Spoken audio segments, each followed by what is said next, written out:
Friends, welcome to my YouTube channel. तो आज बात करेंगे दोस्तों आरआरबी टेक्नीशियन जो अभी लेटेस्ट वैकेंसी आई है 2024 में। तो हाल ही में फुल नोटिफिकेशन उसका आउट हुआ है। तो इसके बारे में बात करेंगे आज ग्रेड वन के बारे में। ग्रेड वन की सिग्नल में वैकेंसी निकली हुई है। उसकी टोटल जोन में कितनी वैकेंसी है, जोन वाइज पूरी वैकेंसी की बात करेंगे। क्वालिफिकेशन उसमें एक्यूरेट क्वालिफिकेशन, क्योंकि काफ़ी बच्चों को क्वालिफिकेशन की बड़ी कन्फ्यूजन हो रही है।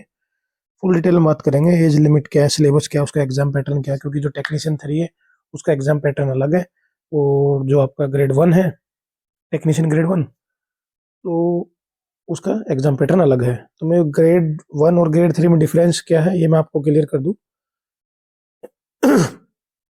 ग्रेड वन टेक्नीशियन में क्या है कि सबसे लोअर पोस्ट जो होती है टेक्नीशियन में ग्रेड थ्री होती है। ग्रेड थ्री के बाद प्रमोशन होकर बंदा जाता है ग्रेड टू पे। ग्रेड टू के बाद आता है ग्रेड वन और ग्रेड वन के बाद आता है एमसीएम, सीनियर टेक्नीशियन जिसको हम बोलते हैं, सीनियर टेक्नीशियन। तो अभी रेलवे ने जो डायरेक्ट ग्रेड वन की वैकेंसी निकाली है सिग्नलिंग में। नहीं तो आज से पहले कभी भी डायरेक्ट ग्रेड वन पे वैकेंसी, कोई ग्रेड वन वैकेंसी नहीं आती थी। डायरेक्ट ही टेक्नीशियन थ्री पे वैकेंसी आती थी। टेक्नीशियन थ्री से डिपार्टमेंटली प्रमोशन होकर technician two, technician one, MCM. तो मैं आपको बता दूं डायरेक्ट जो ओपन कोटे की वैकेंसी आती थी, डायरेक्ट कोटा जो वैकेंसी है वो डायरेक्ट कोटे की वैकेंसी टेक्नीशियन थ्री और हेल्पर की आती थी।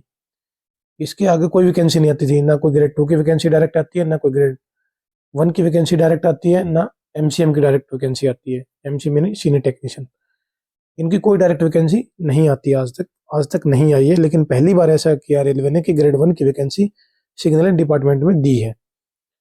तो इसकी टोटल जोन वाइज वैकेंसी की बात करेंगे। तो देखते रहना दोस्तों, बने रहना चैनल पे। और अगर एक रिक्वेस्ट करना चाहूँगा, अगर हमारी जानकारी पसंद आती हो, आपके लिए कहीं भी 1% भी अगर वीडियो हेल्पफुल रहती हो, तो चैनल को सब्सक्राइब जरूर कर लीजिए दोस्तों। ये देखो, RRB technician grade one signal qualification, ये मैंने अपने हैंड से बनाया है। ठीक है, टोटल, ताकि आपको समझने में आसानी हो सके। अलग अलग कंफ्यूजन हो जाता है, आपको थोड़ा इजी करने के लिए मैंने ये फुल डिटेल यहाँ पे बना दी है। एजुकेशन क्वालिफिकेशन की मैं बात करूँ, bachelor of science with one fulfil year, एक मैं जूम करके आपको दिखा देता हूँ। बैचलर ऑफ साइंस बीएससी जिसको बोलते हैं, with one full year concentration in any of the following subject: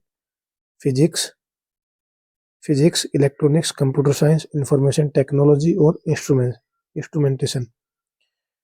number 2 पे मांगे डिप्लोमा, आप मतलब हो इनमें से एक कोई सी भी हो, diploma in electronics, computer science, information technology, instrumentation. इनमें से आप तीनों में से कोई भी एक क्वालिफिकेशन के लिए अगर आपके पास है तो आप एलिजिबल हो। BTech in electronics, computer science, information technology, instrumentation. तो इन तीनों में से कोई भी एक क्वालिफिकेशन आपके पास है तो आप RRB technician grade one signal की क्वालिफिकेशन के लिए फुलफिल हो। अब जोन वाइज वैकेंसी की बात कर लेते हैं, एक एक जोन की बात करेंगे। सबसे पहले आता है अहमदाबाद जोन। अहमदाबाद में यूआर की 38 वैकेंसी है, एससी की 10 वैकेंसी है, एसटी की 3 वैकेंसी है, ओबीसी की 19 वैकेंसी है और टोटल आपकी 74 वैकेंसी है दोस्तों। कितनी है? 74 वैकेंसी टोटल अहमदाबाद जोन में। तो मैं आपको अभी बता दूं दोस्तों कि अपना नियर बाय जोन प्रेफर करना अगर हो सके तो, नहीं तो बाद में रेलवे में ट्रांसफर की बड़ी परेशानी होती है। ऑन रिक्वेस्ट ट्रांसफर आप मान के चलो, म्यूचुअल मिल जाता तो ठीक है, क्योंकि 3 ही प्रकार के ट्रांसफर होते हैं, अदर अदर कैटेगरीज में होते हैं, लेकिन मोस्टली जो ट्रांसफर होता है, एक ऑन रिक्वेस्ट, एक म्यूचुअल ट्रांसफर, तीसरा स्पाउस ग्राउंड, ये ज़्यादातर होते हैं। और चौथा ग्राउंड अगर कोई फिजिकली हैंडीकैप है तो उसके लिए प्रेफर किया जाता है, सबसे पहले उसी की रिक्वेस्ट कंसिडर की जाती है आपके डिपार्टमेंट में अगर कोई भी है तो, फिजिकल हैंडीकैप। दूसरा आपका आ गया जोन वाइज वैकेंसी की बात करेंगे। अजमेर में 32 यूआर में है, 10 एससी में है, एसटी में 4 है, ओबीसी में 18 वैकेंसी, टोटल 69 है। तो सबसे ज़्यादा अगर मेरे को इसमें वैकेंसी दिख रही है, इसकी मैं टेलीग्राम चैनल पर, अपने मेरे डिस्क्रिप्शन बॉक्स में टेलीग्राम चैनल का लिंक, आप जाके वहाँ से ज्वाइन कर सकते हो, तो ये पीडीएफ भी डाल दूँ मैं। इसमें सबसे ज़्यादा अगर वैकेंसी की बात करें तो हम 152 है आपकी मुंबई जोन में। 152 वैकेंसी है। जिसमें कि 68 वैकेंसी है, क्योंकि मुंबई जोन में दो आते हैं, एक WR एक WCR, वेस्ट सेंट्रल रेलवे और वेस्टर्न रेलवे। उसके बाद आ गई आपकी प्रयागराज में 131 वैकेंसी है सिग्नलिंग में, 95। ये अलग अलग जोन की अलग अलग वैकेंसी मैंने बना दी है इसमें। टोटल की बात करूं तो आप स्क्रीन शॉट भी ले सकते हैं अगर लेना चाहे तो। एक एक वैकेंसी बताएंगे तो बहुत लंबा वीडियो हो जाएगा, यही जानकारी लेके मैं आया हूँ दोस्तों। अगर जानकारी आपको पसंद आई हो तो चैनल को लाइक सब्सक्राइब शेयर कर लीजिए, और आने वाली वीडियो और नोटिफिकेशन बेल को भी ऑन कर लीजिए, ताकि मैं इस पे प्रत्येक वीडियो, हर छोटी से छोटी अपडेट इस चैनल पर, रेलवे भर्ती हो चाहे कोई भी गवर्नमेंट जॉब हो, उससे। और दोस्तों जैसा कि मैं आपको बता दूं कि एज लिमिट के बारे में, एज लिमिट जो टेक्नीशियन ग्रेड 1 सिग्नल के लिए 18 से 33 साल मांगी गई है। Age age applicable on normal case application age on 1/2024 18 से 36 साल, क्योंकि नॉर्मल एज ये मांगी जाती है आपकी 18 से 33 ईयर्स, 33 ईयर्स। लेकिन 3 साल को मद्देनजर रखते हुए कोविड पेंडेमिक के लिए रेलवे ने साफ साफ लिख दिया, कोविड पेंडेमिक के रिगार्डिंग आपके 3 साल एज जो है वो इसमें काउंट करके बढ़ा दिए हैं, 18 से 36 मांगी गई है, 18 से 36। और ऐसा ही टेक्नीशियन ग्रेड 3 में है कि 18 से 30 साल, लेकिन 18 से 30 साल मांगते हैं जर्नली कंडीशन में, कभी फॉर्म निकलते हैं तो। और अभी इन्होंने 18 से 33 साल मांगी है, 3 साल आपके एक्स्ट्रा दे दिए हैं, ये क्लियरली मेंशन कर दिया रेलवे ने। और दूसरी बात, मैं इसके एग्जाम सिलेबस की बात करूँ दोस्तों, दोनों में डिफरेंस है थोड़ा मोड़ा।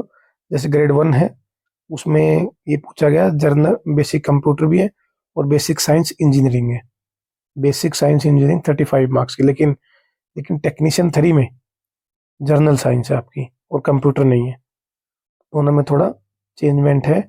और दूसरी बात, पिछली बार के नोटिस से अब की बार नोटिस में और भी बदलाव हुआ काफ़ी। जैसे कि पहले लास्ट टाइम जब टेक्नीशियन ALP टेक्नीशियन की वैकेंसी दोनों इकट्ठी आई थी, अब की बार दोनों अलग अलग आई हैं। और टेक्नीशियन की वैकेंसी में पहले प्री होता था, फिर मेंस था, और मेंस के साथ साथ भी आपका ट्रेड टेस्ट भी होता था। लेकिन दोनों वैकेंसी में अब की बार ट्रेड टेस्ट नहीं आया है, खाली लोको पायलट की वैकेंसी में ही ट्रेड टेस्ट आया आपका। इसमें कोई ट्रेड टेस्ट नहीं है, और ना ही कोई चोरी के कोई आपकी ट्रेड से संबंधित क्वेश्चन है।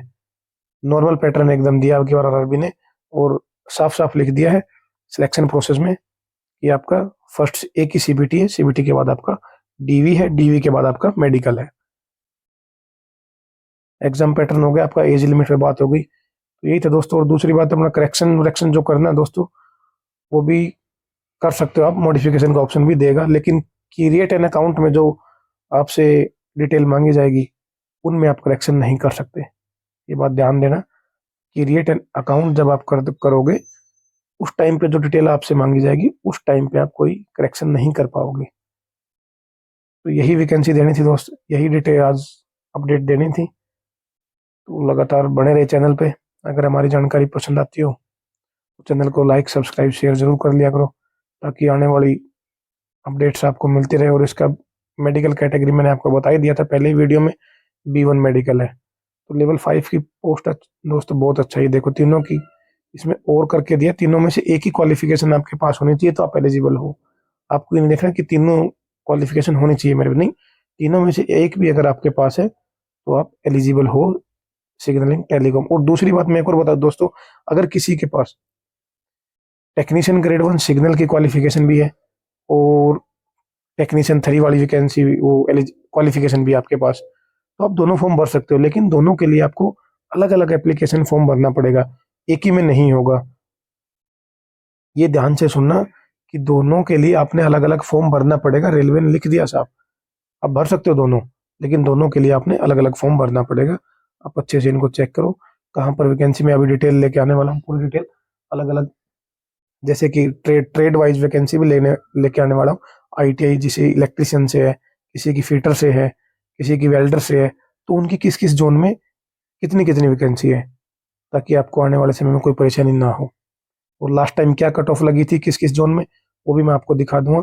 और पिछली बार क्या क्या प्रेफरेंस कैसे कैसे भरवाए थे, कैसे कैसे रेलवे ने किया, वो सिस्टम भी धीरे धीरे अब यूट्यूब चैनल पर आता रहेगा, लगातार बने रहे।